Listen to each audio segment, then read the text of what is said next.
Continuamos as nossas conversas a respeito de João, capítulo 15, o discurso de despedida de Jesus, com o tema A Videira. Temos nos aprofundado nesse discurso, tentando compreender da melhor maneira possível tudo que Jesus nos ensina ao falar com seus discípulos, aliás, ao falar conosco, porque somos discípulos de Jesus.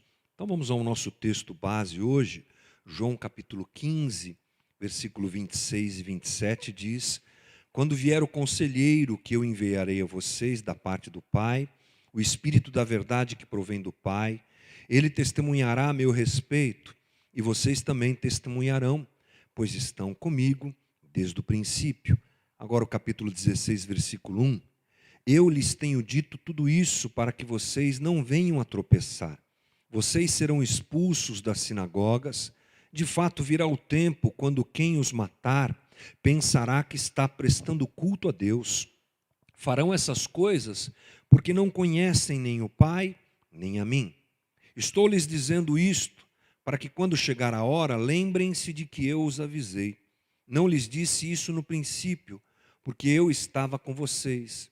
Agora que vou para aquele que me enviou, nenhum de vocês me pergunta: para onde vais? Porque falei estas coisas, o coração de vocês encheu-se de tristeza. Mas eu lhes afirmo que é para o bem de vocês que eu vou. Se eu não for, o conselheiro não virá para vocês, mas se eu for, eu o enviarei. Voltamos a João 14, agora versículo 16 de João 14. Eu pedirei ao Pai, e ele lhes dará outro conselheiro para estar com vocês para sempre. O Espírito da verdade. O mundo não pode recebê-lo porque não o vê, nem o conhece. Mas vocês o conhecem, pois ele vive com vocês e estará em vocês. Não os deixarei órfãos, voltarei para vocês. Jesus está abordando um momento de dor e dentro desse momento de dor, melhor dizendo, está falando com os seus discípulos sobre aquilo que acontecerá. Sobre a sua morte, sobre a sua paixão, aquilo que nós sabemos tão bem, que mais à frente Jesus viverá o julgamento indevido, a traição, o julgamento, a condenação e a sua morte. Mas ele fala algumas coisas muito interessantes, tenho até a impressão que emotivas também aos seus discípulos, e ele diz que mesmo enfrentando a morte, a relação deles continuará. A relação entre ele e os seus discípulos continuará. Não uma relação de regras, não uma relação de sistemática, de dogmática, mas uma relação de obediência servil da parte dos discípulos para com ele, e que é proveniente, é claro, do amor que eles têm por Jesus. Mas Jesus diz que ele irá embora, e mesmo dizendo que irá embora, ele diz que haverá uma continuidade dessa relação, porque de alguma maneira ele continuará com eles. Como assim? Jesus morrerá, mas continuará com seus discípulos. É claro que ele está falando daquilo que nós já entendemos muito bem hoje, do Espírito Santo. O Espírito Santo é prometido por Jesus. Jesus anuncia: eu vou, mas virá outro em meu lugar. Ele está falando sobre a vinda do Espírito. Vamos pensar sobre alguns aspectos relativos à obra de Jesus, só alguns aspectos importantes da obra de Jesus, para nós entendermos e trilharmos juntos um caminho aqui de entendimento sobre esse tema. Pensemos o seguinte: Jesus é aquele que revela Deus ao homem. Foi isso que ele fez. Lá em João 1,18, nós vemos que ninguém jamais viu a Deus a não ser o Filho que o revelou.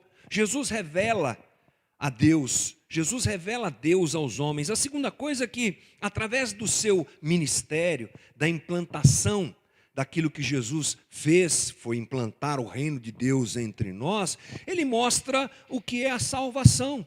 Ele revela a Deus, anda conosco, convive conosco, e nos mostra o que é a vida daquele que agora é salvo, da vida daquele que agora é nova criação em Cristo Jesus, como viver, como se comportar, como enfrentar a vida nesses dias.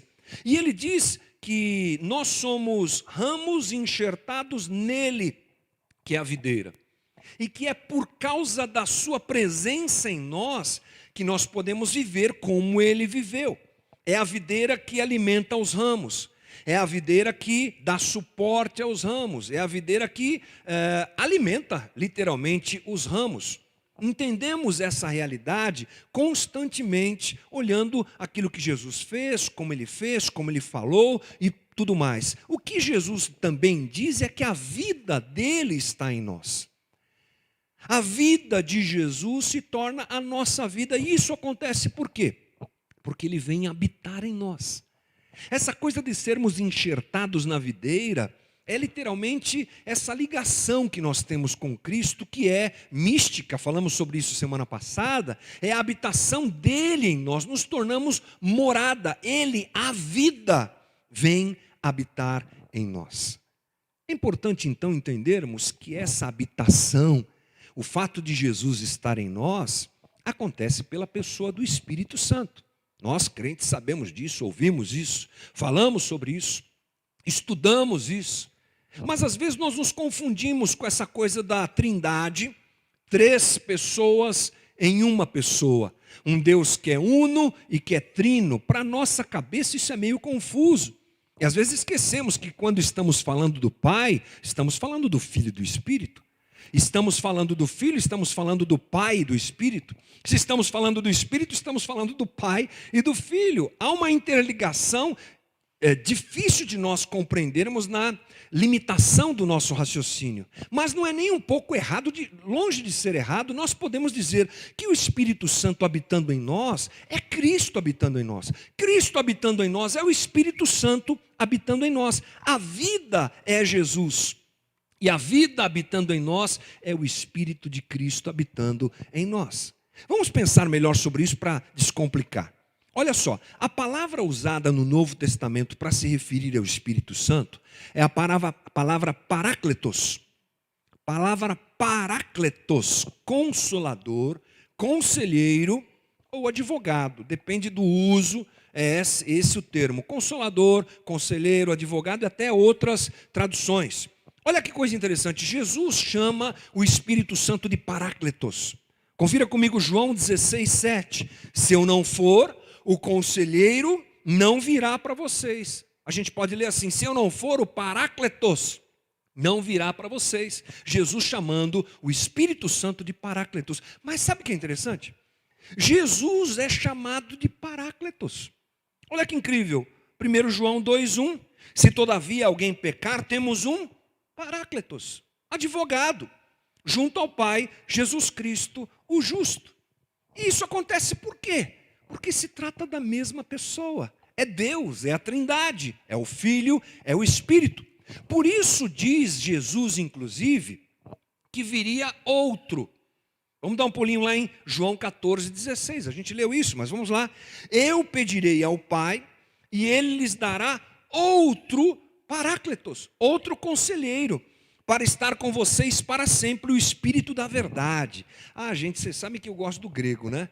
Eu estudei, aprendi pouco, mas estudei bastante. Mas uma coisa que eu aprendi é que o grego é muito minucioso na forma como ele apresenta aquilo que ele quer dizer, muito pontual, muito direto e às vezes muito amplo, depende. Aqui, a palavra outro, nós já explicamos isso aqui algumas vezes.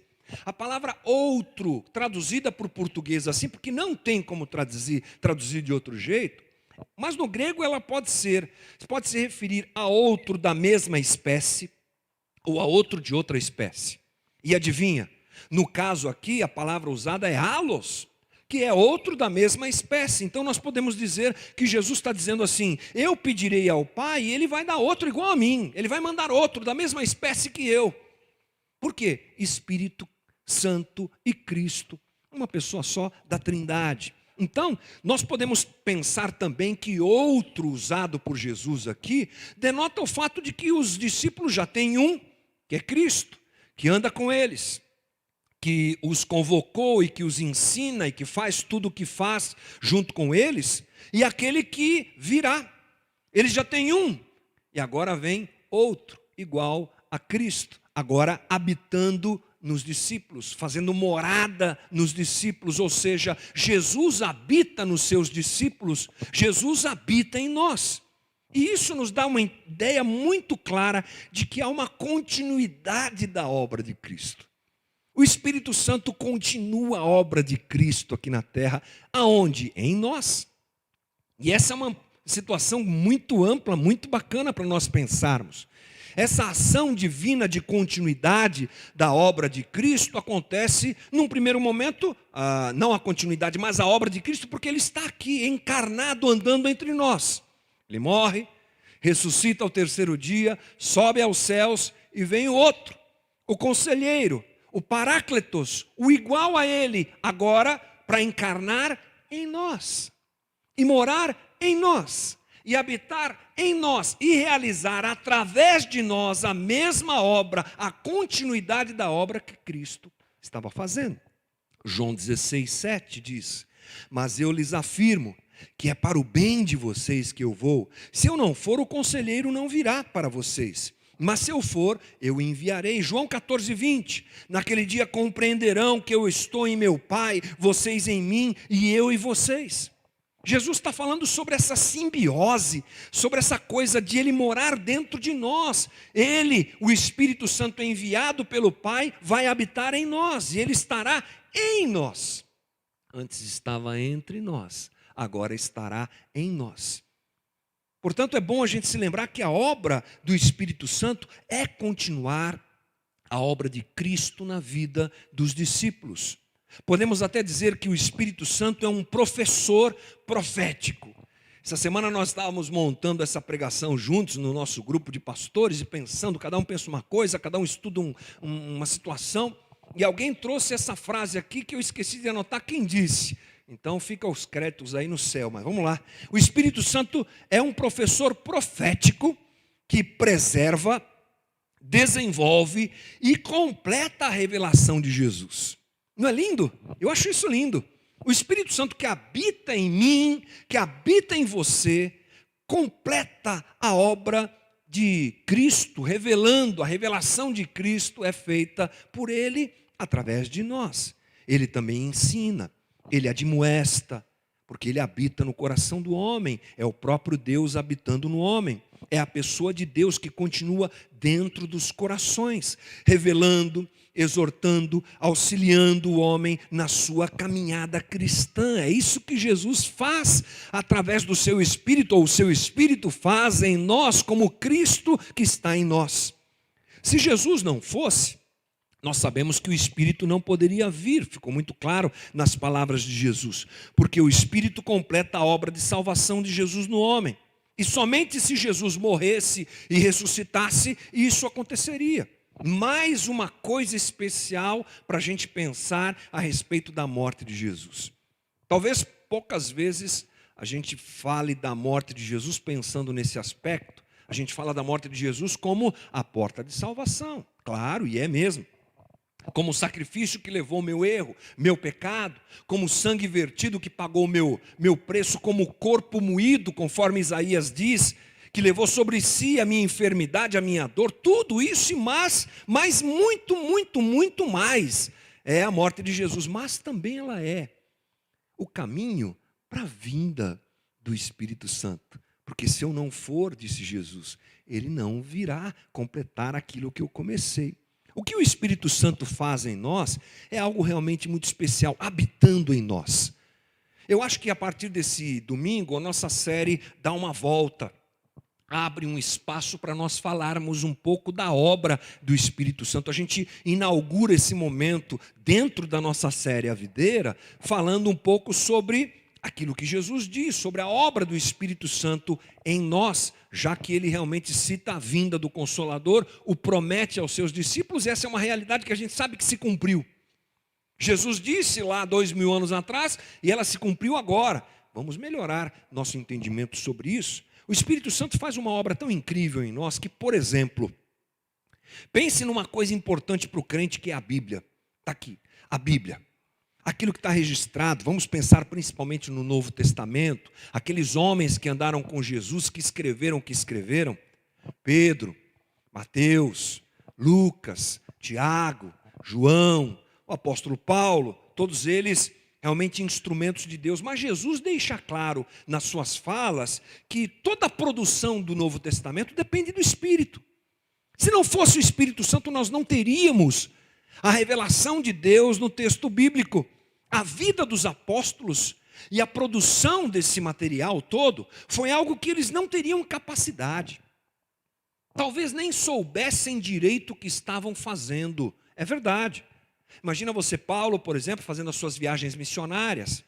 Abre uma igreja, abre uma comunidade e depois escreve uma carta para essa comunidade. Duvido eu que Paulo estivesse intencionalmente pensando, tudo bem, daqui 2000 anos, em 2020, meus amigos guarulhenses, no meio de uma pandemia, no meio de uma quarentena por causa de um tal de vírus, vão ler essa... Claro que ele não sabia disso, mas ele foi soprado. A inspiração de Deus tomou conta dele através de quem? Do Espírito Santo que mora nele, que habita em Paulo, que habita nos demais escritores.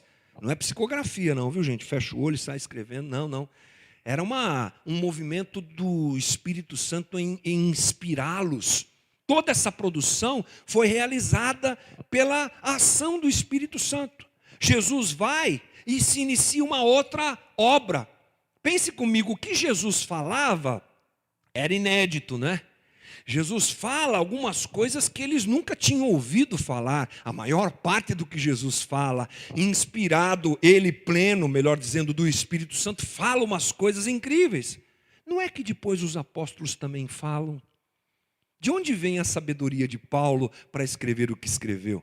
De onde vem a capacidade de Lucas de registrar no livro de Atos tudo o que ele viu?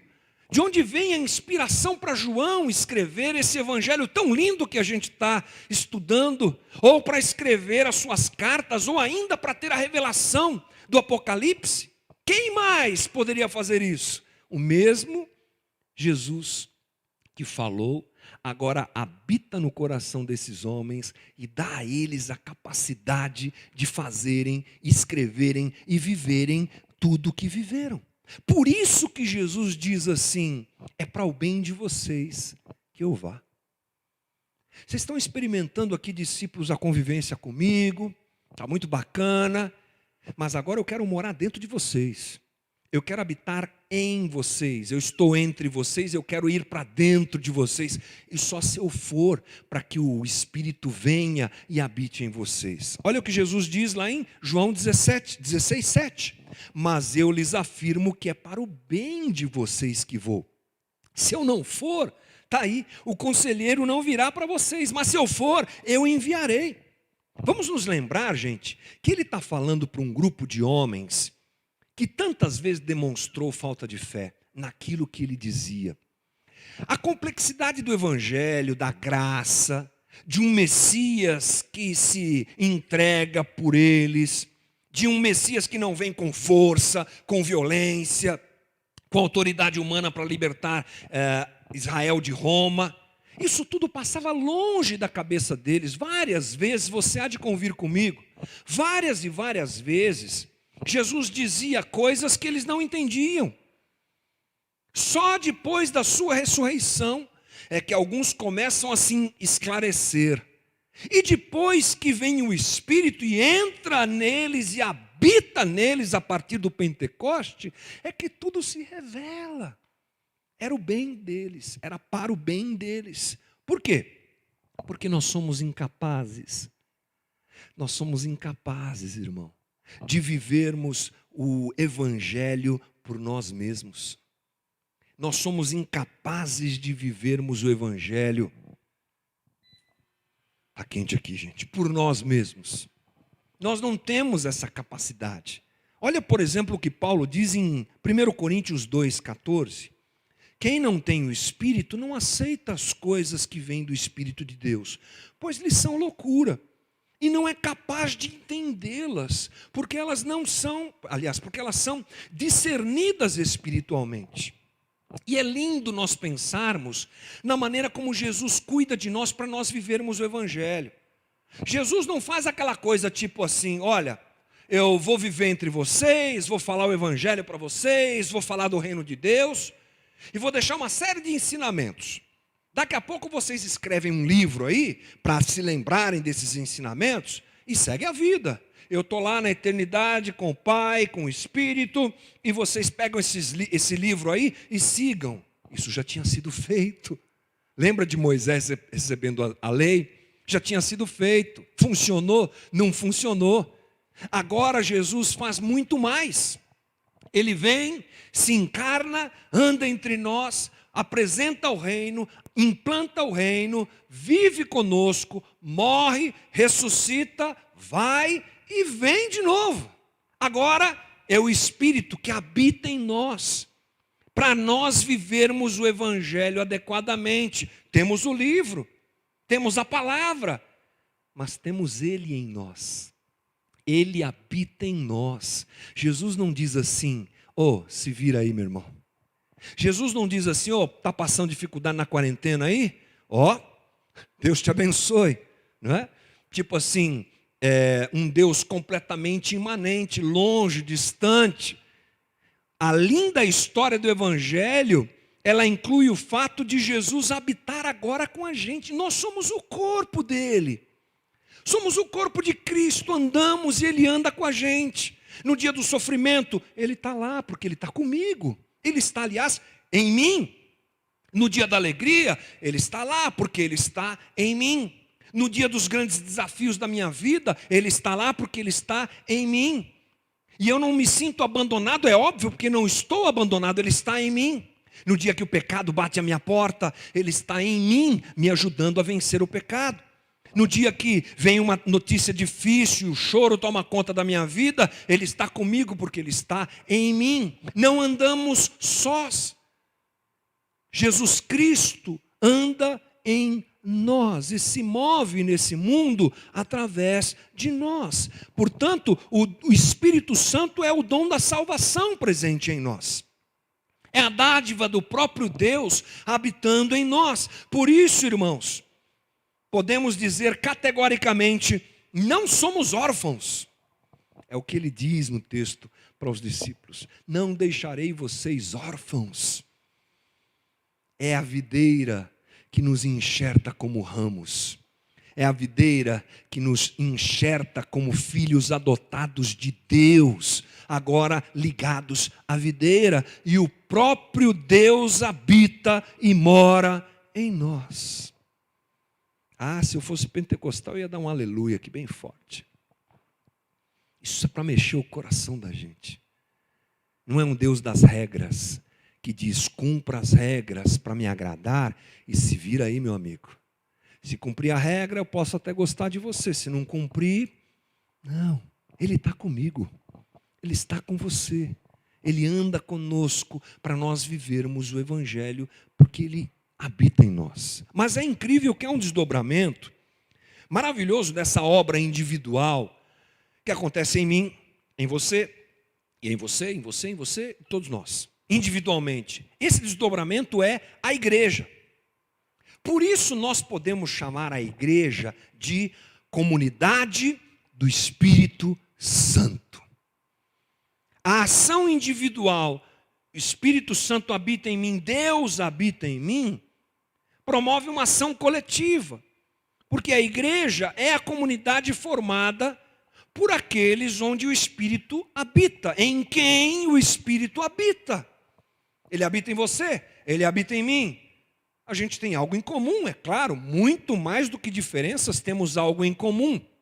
E nos tornamos um grupo, uma igreja, uma nova criação, agora habitados pelo Espírito Santo, onde nós nos relacionamos. É nesse movimento divino de estar em nós que nós nos relacionamos. João 14:2 diz assim, vou preparar-lhes lugar. Lembra desse texto? Não se turbe o vosso coração. Crede em Deus, crede também em mim. Na casa do meu pai há muitas moradas. Se não fosse assim, eu não teria dito que iria preparar moradas, mas é isso que eu vou fazer. Não é? E aí Jesus diz, vou preparar lugar. E se eu for e lhes preparar lugar, voltarei e os levarei para mim, para que vocês estejam onde eu estiver. É claro que esse texto fala sobre o céu. Não há dúvida nenhuma sobre a eternidade. Vamos até usar melhor esse termo, né? Sobre a eternidade, o tempo onde nós estaremos juntos com Jesus. Mas alguns intérpretes, e eu gosto disso, nos dizem que essa ideia de Jesus também pode ser a igreja. Porque pense comigo, onde é que ele estará com a gente? Na igreja, porque ele habita em nós. É aquela ideia do reino de Deus pleno e completo lá no futuro, presente agora. Aonde? Na igreja. Por quê? Porque Cristo habita em nós. Podemos dizer que a igreja é a comunidade do Espírito Santo, que antecipa o reino de Deus vindouro. Mais à frente, escatologicamente completo, todo voltado a Cristo, tudo reconciliado com Ele, nele, por Ele, para Ele, todas as coisas. Quando? Mais à frente, não sei quando, mas agora a gente antecipa esse reino. A igreja é a antecipação do reino de Deus aqui na terra presente, através de mim, de você, porque o Cristo habita em nós. Porque o Espírito Santo habita em nós. É a comunidade dos que vivem impulsionados pelo Espírito Santo. A ida de Jesus era necessária para que a obra do Espírito Santo acontecesse, dando continuidade à obra de Jesus na formação da igreja, gente. E na caminhada da igreja. A igreja é esse ambiente onde os que são habitados pelo Espírito convivem. E convivem como? Convivem como? Convivem de acordo com os valores do Espírito. Convivem de acordo com os valores do Evangelho. Convivem dirigidos por quem? Pelo Cristo que habita em nós. Pelo Espírito que habita em nós. As nossas relações são assim. A forma como nós encaramos a vida é a partir dessa realidade da existência de Deus em nós. A igreja é o grupo de pessoas que tem o Espírito Santo dentro de si. E isso é maravilhoso. Ou deveria ser, ou deve ser. Talvez para alguns que estejam me assistindo agora, seja uma realidade meio utópica. Porque talvez você já tenha tido muitas experiências ruins com a igreja. Eu, particularmente, sou um fã da igreja. Incondicional. Eu não entendo essa realidade de alguns, respeito, mas não entendo, de se tornarem os sem igreja. Um movimento que até me parece que perdeu um pouco de força, mas ainda existem, né? Pessoas que tiveram tamanha crise com a instituição, tamanha crise com a situação da igreja, que acham que não é mais necessário. Eu não consigo pensar assim. Respeito, como eu disse, a dor de alguns, a frustração de alguns, a situação difícil de alguns, mas para mim a igreja é uma coisa sensacional. Ainda ontem estava em casa conversando com um dos meus filhos e a gente chegou à conclusão de que a igreja é um lugar onde a gente aprende tanto. Onde a gente coloca para fora e absorve também muitos ensinamentos, é uma troca de ensinamentos, um aprende com o outro, a gente vai se relacionando com o outro e vai aprendendo do outro. Exercemos os dons que Deus nos dá e somos abençoados pelo exercício dos dons do outro na nossa vida. É uma troca maravilhosa. Eu sou fã da igreja. Infelizmente, os lobos estão no meio dela. Infelizmente, muitos usam o nome de Jesus para fazer o que não deveriam, mas a igreja não deixa de ser, assim mesmo, a comunidade do Espírito Santo. E eu espero que você tenha uma boa relação com a igreja local, o local onde você está. Eu espero que a nossa comunidade aqui em Guarulhos seja um lugar que viva isso. Não somos perfeitos e nunca seremos, mas eu não posso deixar de olhar para a comunidade que hoje está vazia, não tem jeito, não é? Mas perceber mesmo nessa distância o movimento do Espírito Santo que habita o coração das pessoas e gera amor, e gera relacionamento, e gera cuidado uns com os outros. Quem faz isso? É a minha humanidade? Não, é o Espírito Santo que está dentro de mim e de você, agindo. Sabe quem despertou essa vontade que você tem de ligar para alguém que está precisando? É o Espírito Santo que habita em você. Sabe quem despertou essa vontade de vencer o pecado que a gente tem? Não conseguimos fazê-lo por completo. A percepção de que somos pecadores é fundamental. Mas o desejo de vencer o pecado, da onde ele vem? É o Espírito Santo que habita em nós. Essa obra ele vai realizando em mim e em você. E nós vamos juntos vivendo o quê? A caminhada de Cristo. Damos continuidade à obra de Cristo nesses dias. As relações na igreja devem ser, por isso, curadas e geradas pelo Espírito Santo, já que Ele vai me transformando e Ele vai te transformando, já que Ele vai me curando e Ele vai te curando, já que eu vou deixando de ser quem eu era e vou me tornando mais parecido com Cristo. Olha que coisa linda, e você também. Aí tudo fica mais fácil. O rancoroso vai sendo tratado, o mentiroso vai sendo tratado, o rebelde vai sendo ajustado, o medroso vai sendo encorajado, aquele que é apegado às tranqueiras da vida vai sendo tratado. É isso. Essa é a linda ação do Espírito Santo de Deus em nós. É o desinteresse, né, de servir a si mesmo. O interesse de servir ao outro é obra do Espírito.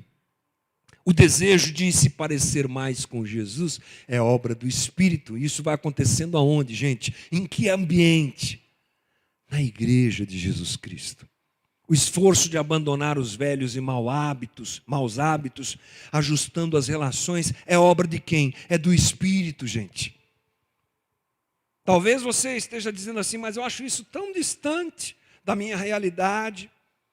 Irmão, essa é uma luta que nós temos, que começa pela ação do Espírito em nós mesmos e que se desdobra também nas nossas inter-relações.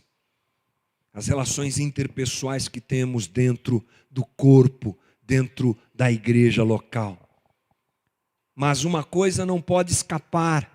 Esse é o caminho desejado por Cristo ao morrer, ressuscitar, ascender aos céus e deixar que permitir e convocar e dizer ao Pai, agora mande o Espírito Santo, que agora habita em nós.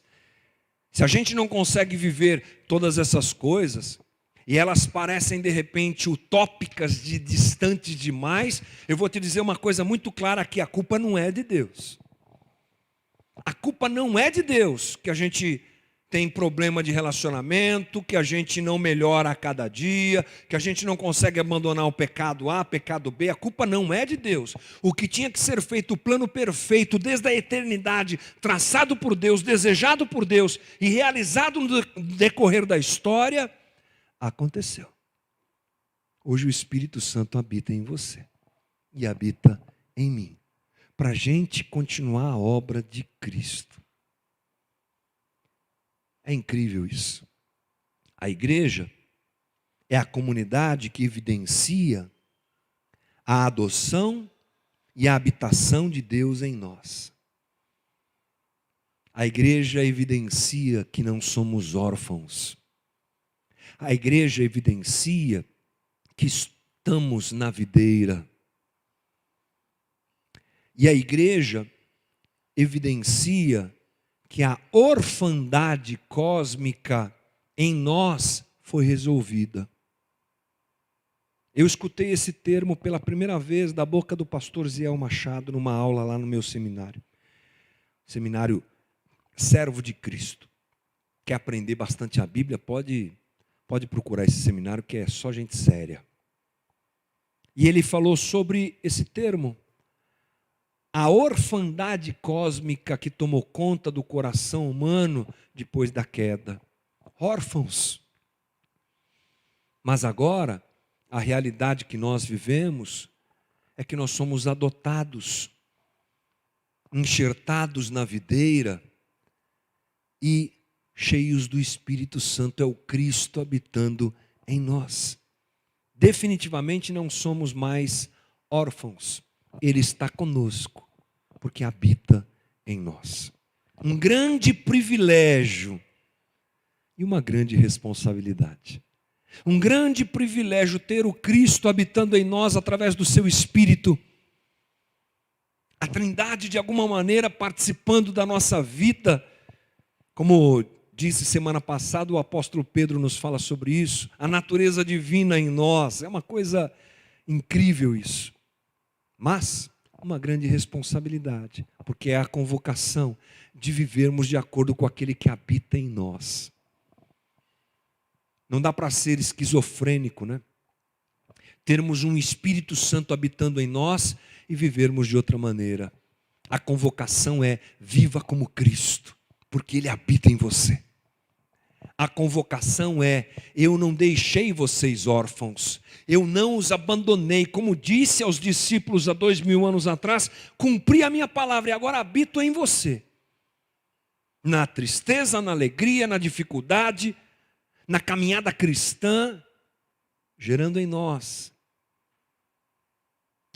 a alegria de termos a Ele conosco, em nós, e a responsabilidade de vivermos como Ele deseja. Que Deus nos abençoe. Minha oração nesse domingo de manhã, irmão, é que você não se esqueça jamais que Cristo habita em você. E que a comunidade reflita isso. Que a comunidade se desmonte da institucionalização que endurece corações. Que a comunidade se desmonte das regras, dogmas e sistemáticas que tão difícil se torna viver o Evangelho, e se apegue à realidade de que Cristo habita em nós. Essa é a minha oração por mim e por você. É o que nós vamos fazer agora, nós vamos orar. Em nome de Jesus. Querido Jesus, obrigado pela Tua palavra revelada e trazida a nós, que nos faz entender que não somos órfãos e que nem fomos abandonados por Ti, mas que o Teu Espírito habita em nós, faz morada em nós, está em nós hoje. É o próprio Senhor presente na nossa vida, nos dando misericordiosamente, porque isso não acontece porque somos bons, merecedores, mas acontece pela Tua graça e misericórdia. É por isso que o Senhor habita em nós, para que nós vivamos o Evangelho de Jesus Cristo, caminhemos a vida cristã junto contigo, porque o Senhor está em nós. Faz a gente entender isso melhor a cada dia. Nos ajuda a abraçarmos as verdades daquele que mora em nós. Que possamos dar ouvidos àquele que mora em nós. Que possamos colocar nossa vida na mão daquele que mora em nós. Tomarmos decisões levando em consideração a vontade daquele que mora em nós. Reagirmos à vida conforme aquele que mora em nós quer que a gente reaja. Nos ajuda para ouvirmos sempre a Tua voz. E obrigado por essa obra linda. Obrigado por essa obra graciosa. Obrigado por essa obra indescritível do Senhor vir morar em nós. Não dá para dizer que somos abandonados, porque não somos. Isso acaba com todo o sentimento de abandono que poderia estar em nós. Onde estivermos, o Senhor está conosco. Obrigado por essa manhã, nos abençoe, é a nossa oração, Senhor. Dá-nos um bom domingo e uma ótima semana. É a nossa oração em nome de Jesus. Amém. Amém. Deus te abençoe, irmão.